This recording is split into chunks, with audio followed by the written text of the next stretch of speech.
Welcome in to Lock In Live for NFL Week 3 with Uncle Phil. Thanks for joining us this Sunday morning. Uncle Phil, how's it going? Good, man. Obviously out in Vegas. Excited about the day. This is always a fun week to be out in Vegas. And Week 3 in the NFL is typically one of the funnest weeks that I have, and certainly one of the most profitable as well. So excited about the week. Absolutely. Well, off to a good start with a 4-2 on Thursday night. So yep, let's keep it rolling. Yep. Why don't we just jump right in and get after it? Where are you heading first, Uncle Phil? Yeah. My two best bets, I'm going to stay on the West Coast. First one is I'm going out to L.A. where Denver comes to visit. Denver just hasn't found their footing yet, but the Chargers sure have. And the Chargers are just a machine this year, and I'm taking the Chargers -3 as my first best bet today. The next one, again, staying on the West Coast, going in the Bay Area, just a little further north. Arizona's coming to visit. Arizona, I think, is the worst 2-0 team in the NFL, having only beaten New Orleans, and Carolina held on last week. Really finished the game poorly last week. I don't think they can right the ship this week, even though they typically play San Francisco close. When Robert Saleh is defensive coordinator, San Francisco usually covers and wins handily.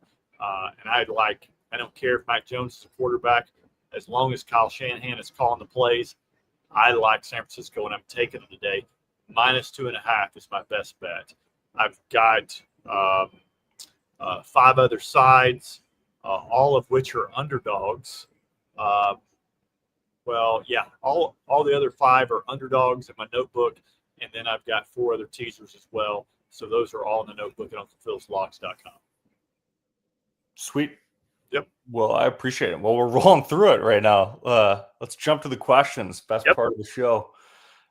First on the line, we got Andreas. He says he'd ask about my Giants, but I know you're going to post those plays later tonight. So ask what you think about New England at home. Yeah, I will be posting about your Giants later, and we'll certainly talk about those tonight. Or I'll definitely have some. I'll definitely have some thoughts on that tonight. I've got pretty strong thoughts. Both teams 0-2. Both teams really desperate. Kansas City cannot possibly start 0-3. The Giants, they need Dayball and Shane need a really good showing at this point. So should be a really good matchup. Like I said, I've got some really strong thoughts about that. So let's go to New England. New England is actually that game is actually in my notebook on that one. So can't really give a pick on that one. It should be an interesting game now. Christian Gonzalez again is out for New England, but that's not a new thing for them. The Steelers on the other hand lost their big time guard and Max Sharpling. I believe that's how to pronounce his last name. But either way, it's a big blow for that Steelers offensive line that really wasn't that great to begin with. If New England gets some pressure, could be a long day for them. But if they don't, it'll be a long day for New England. It should be a really good game. But like I said, I really have a strong opinion on it, and it's in my notebook. Alrighty. Hey, well, thanks for the question, Andreas. And look for Uncle Phil's Sunday Night Football picks tonight with your Giants involved. Thanks, Andreas. Next on the line, we got Wayne Wani. Wayne Wani says, what stock do you put into 0-2 teams having an extra motivation this week? And what do you think of Houston beating the Jaguars today? Yeah, this is a big deal. 0-2 teams are typically about the past 5 years are 66% against the spread this week. So certainly leans toward the 0-2 teams today. But again, they're just so hard to pick. I mean, which one do you want to pick? Do you want to pick New Orleans on the road? Do you want to pick Carolina at home, which is down several offensive linemen? Do you want to take, Houston on the road? I mean, there's a lot there. I certainly have a pick on the Houston Jags game, and it's in my notebook. you know, I Houston has got a short week to prepare, and they really looked bad at home the other night. So against Tampa Bay, had the game won, they couldn't get a stop. They don't seem to be able to stop the run right now. Jacksonville can run the ball, but Jacksonville's got a terrible defense. So how's that game going to play out? Like I said, I've got a pretty strong opinion on it. It's in my notebook. I apologize for not being able to talk about it. All righty. Hey, well, thanks for the question, Wayne Wani. Appreciate you joining the show this morning. Next on the line, we got Nicholas McCoy on X. He says, I'm liking the Falcons and Panthers over. What do you think, Uncle? Look, the NFC South has certainly got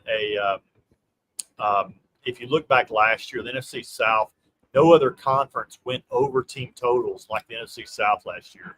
So I understand. I like how you're thinking. It just feels like this Falcons team isn't in gear yet. The Panthers can stop the run a little bit better than they did last year. Not great, but better than they did last year. And the Falcons seem to just want to throw everything short. So, and certainly Atlanta, their ability to stop the run and pass is really strong right now. I'd probably go contrarian and probably go the under on that one.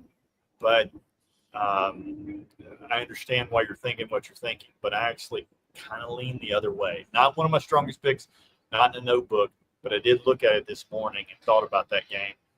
And I kind of think that might go under just because I don't know how much help you're going to get from the Panthers. Again, it's an 0-2 team. Let's see if they rise up. Panthers last year seemed to play their best ball after the bye. I feel like it's heading that way this year.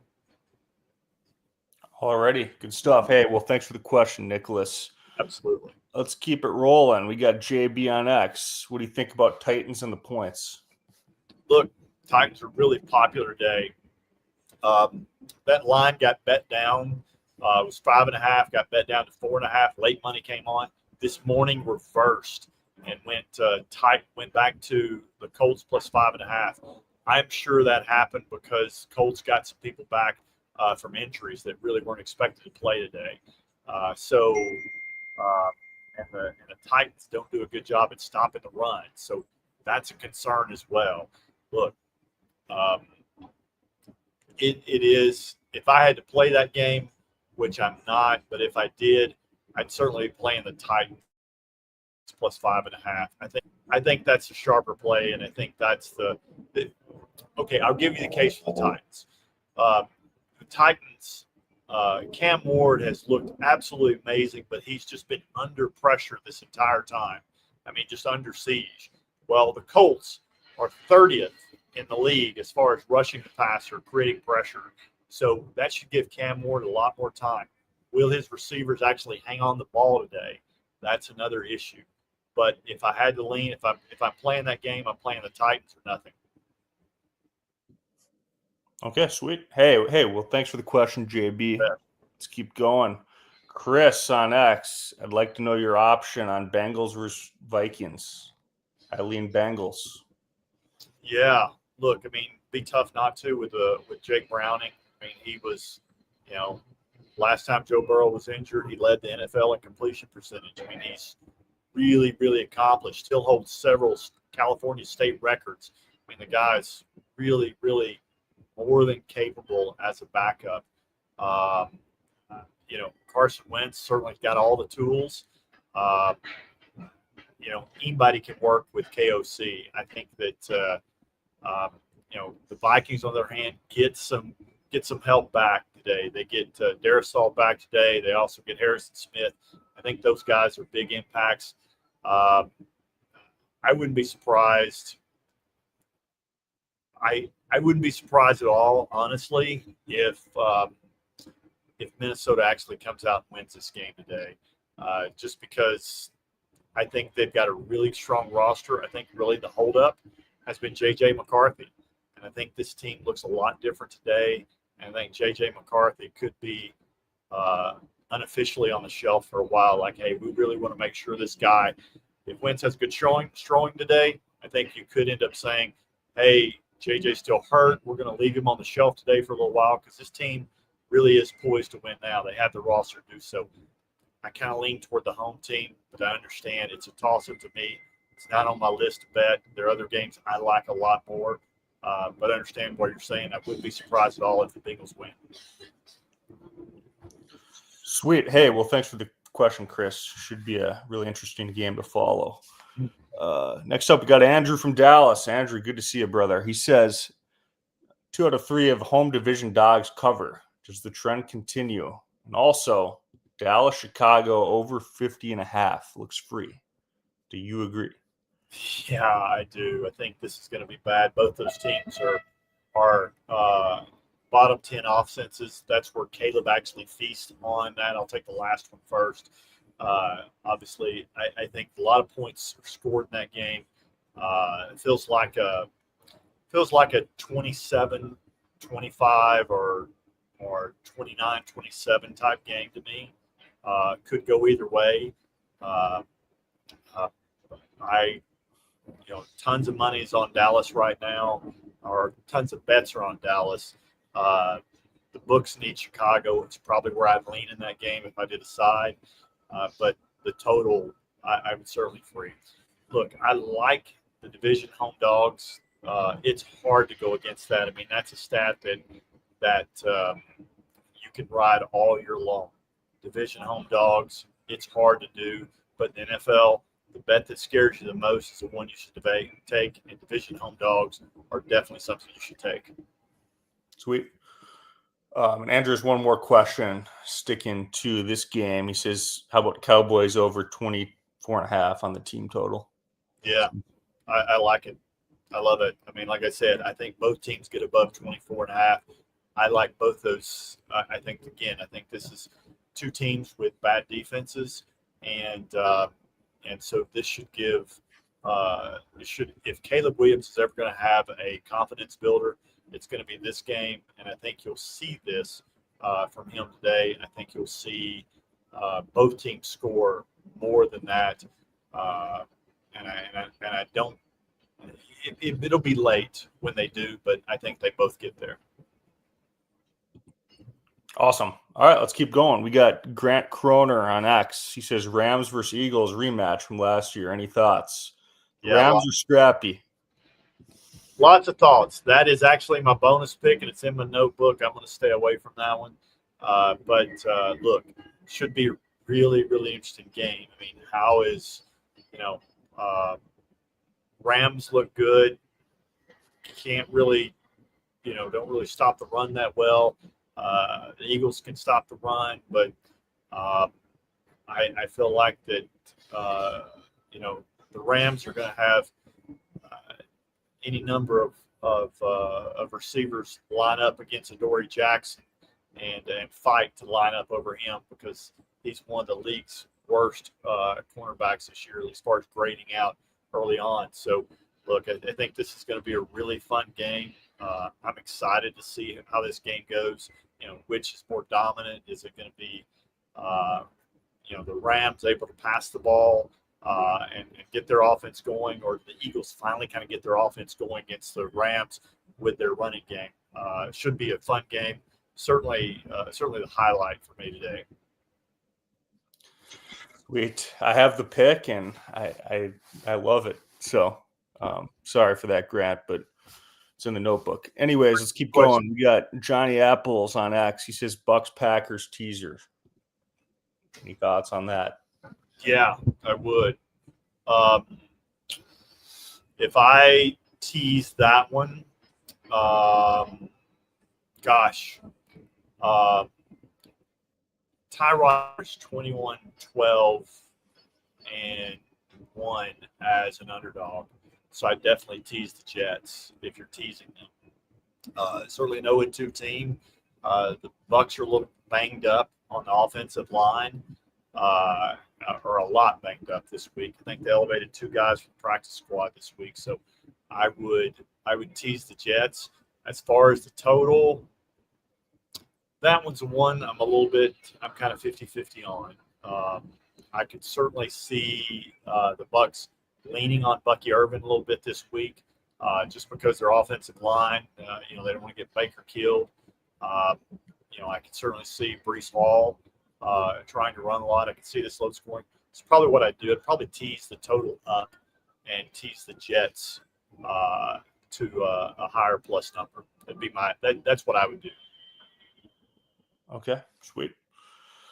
Next up, we got Preston on X. He says, "Are the Packers a trap?" Potentially, but the Packers have been a machine. Look, that one's in my notebook. I feel pretty strongly about it. I'm not going to give you my side on that one, but look, Vegas is putting a total at 41.5, so a pretty low-scoring game. Low scoring typically favors the dog, but Cleveland hasn't been able to score many points. They have a good defense, but the turnovers are just killing them on that. Green Bay seems like a team that just can't be slowed down. So we will see how that goes, but the money coming in right now is certainly more, or the sharp money, the big money is coming in on the Browns. Alrighty, sweet. We got a question from Kevin on TikTok. He says, "Any player props today, Uncle Phil?" Yeah, I would take. I think that I'd take CeeDee Lamb to do an anytime touchdown today. The Bears, they'll line him up. The Cowboys will line him up in the slot, and the Bears give up more touchdowns to slot players than anybody. So I would do that. I like that. I also like. I wrote down. Let me look at my notebook. I would take. I still think that with Worthy out tonight, I still would take Mahomes over his over yards as well as attempts. I still think he's going to do a lot there. I think you're going to have that. I think those are three really good props today. Alrighty, awesome. Hey, well, thanks for the question, Kevin. The last question we'll take today before we wrap up here was a private DM you just got on your Twitter, Uncle Phil, and it said, "Who's your survivor pick?" Survivor pick. Today I am still spreading my picks around because I think today is going to be it's going to be an interesting day. I think there's going to be some upsets today. My survivor pick today, I would pick two. Still would pick Green Bay to win. Not sure if they'll cover, but I like San Francisco. Also like the Chargers. I would pick those three, and certainly those three are part of my picks today in my different survivor pools. I've got 7. I still got 9 out of my 10 entries left at Circus, so those are spread around as well. Love it. Well, that'll be exciting to follow throughout the year, and hopefully you have 9 going into next week. I know that's a massive contest, and it would be fantastic if you could get to the finish line this year. That'd be just awesome. Yeah. All right, Uncle Phil, any last thoughts before you head down to the book and enjoy football? I would. I mean, like I said, I've got 2 favorites as my best bets, and I'm sure that people will look at that and go, "Oh, he's just playing a lot of chalk." But my other 5 sides in my notebook are all underdogs, and I love this week. I think it's going to be a really exciting week and a fun week, and I would just be careful about playing a lot of favorites today. So, guys, hey, good luck today. Let's have a day as always, guys.